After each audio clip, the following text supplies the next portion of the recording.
فأنا ناصح لإخواني بالصدع بالحق تبيض وجوههم. السكوت في مسألة الحزبية يضرها، فاصدع بما تؤمر وأعرض عن المشركين. سلامي على دماج ورجالها والشيخ يحيى ودار العلم يا سعد بانيها. Bismillahirrahmanirrahim. Ada pertanyaan. Assalamualaikum. Setelah usai perang Uhud, Rasulullah berkata mukhairik sebaik-baik orang Yahudi. Apakah maksud ucapan Rasulullah SAW ini hanya memujinya sebatas ketaatannya terhadap perjanjian yang telah kaum Yahudi sepakati di awal fase Madinah, dan bukan pujian yang mengisyaratkan dia mati sebagai syuhada karena dia orang Yahudi? Jazakallah khairan. Baik, jawabannya dengan memohon pertolongan pada Allah. Waalaikumsalam warahmatullahi wabarakatuh.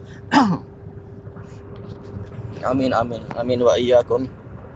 Cerita ini telah dibahas oleh para ulama. Ini disebutkan oleh Ibnu Hisham rahimahullah di dalam sirah beliau, bahwasanya tatkala terjadinya perang Uhud, maka mukhairik ini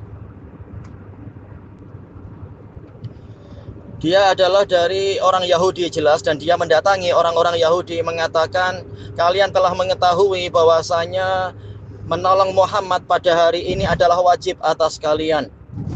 Maka orang-orang Yahudi mengatakan hari ini adalah hari Sabtu. Maka mukhairik mengatakan tidak ada hari Sabtu untuk kalian. Kemudian dia keluar mengikuti perang Uhud bersama Nabi Muhammad SAW, dan dia telah berwasiat, kalau aku mati maka hartaku diserahkan kepada Muhammad, terserah Muhammad mau memakai untuk apa.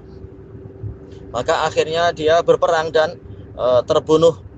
Kemudian Rasulullah SAW mengatakan mukhairik khairu Yahud, mukhairik adalah Yahudi yang terbaik, dan harta dia berupa tanah yang banyak sekali itu dijadikan oleh Nabi SAW sebagai tanah wakaf di Madinah, dan itu adalah wakaf yang pertama kali di dalam Islam. Hanya saja tidak disebutkan sanadnya, Ibnu Hisham tidak menyebutkan mendapatkan dari siapa sampai ke Nabi SAW. Dan cerita ini juga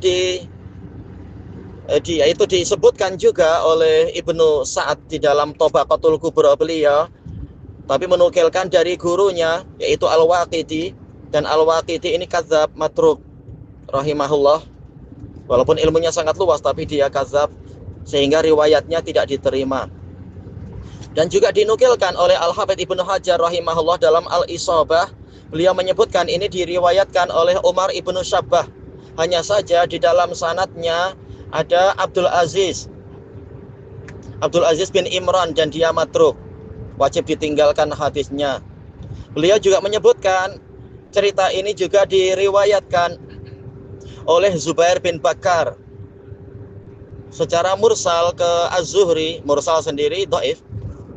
Dhaif itu pun di dalam sanadnya ada rawi yaitu Muhammad ibnul Hasan ibni Zabalah, dan dia itu juga matruk, dihukumi dusta oleh jumhur ulama, jumhur ahli jarh wa ta'dil. Maka kesimpulannya tidak ada yang sahih sama sekali dalam cerita tersebut. Kalaupun misalkan cerita ini ada benarnya, maka kalau dia tidak masuk Islam, maka amalannya gugur, karena ma'ruf orang Yahudi mereka merubah-rubah Taurat, tidak mau beriman kepada Nabi Muhammad, bahkan membunuh para nabi. Nah, kalau si mukhairik ini lebih suka mengikuti ajaran yang telah dirubah-rubah dan dirusak itu, dan tidak mau mengikuti wasiat para nabi untuk beriman kepada nabi terakhir yang sifatnya telah mereka ketahui, bagaikan mereka mengetahui mengenal anak mereka sendiri, maka amalannya tidak ada gunanya itu.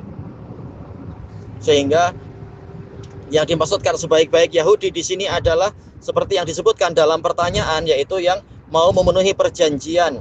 Itu pun tidak betul 100% kalau seperti itu, karena jelas Yahudi yang terbaik adalah Abdullah bin Salam, Demikian pula misalkan radhiyallahu anhu, demikian pula misalkan siapa? Sofiyah bintu Huyai radhiyallahu anha.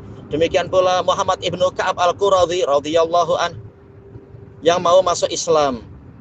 Nah, mereka itulah yang memenuhi perjanjian kepada Allah untuk beriman kepada Nabi Muhammad SAW dan menolong Nabi untuk yang sudah besar tentunya ya. Yang adapun Muhammad ibnu Ka'ab al-Quradhi dia masih kecil.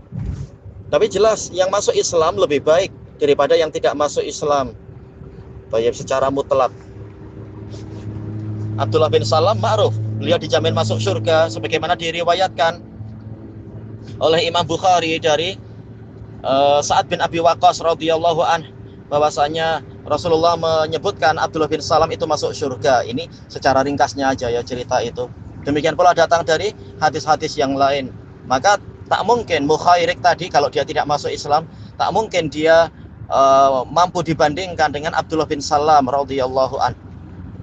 Baik, wallahu a'lam, walhamdulillahirabbil alamin.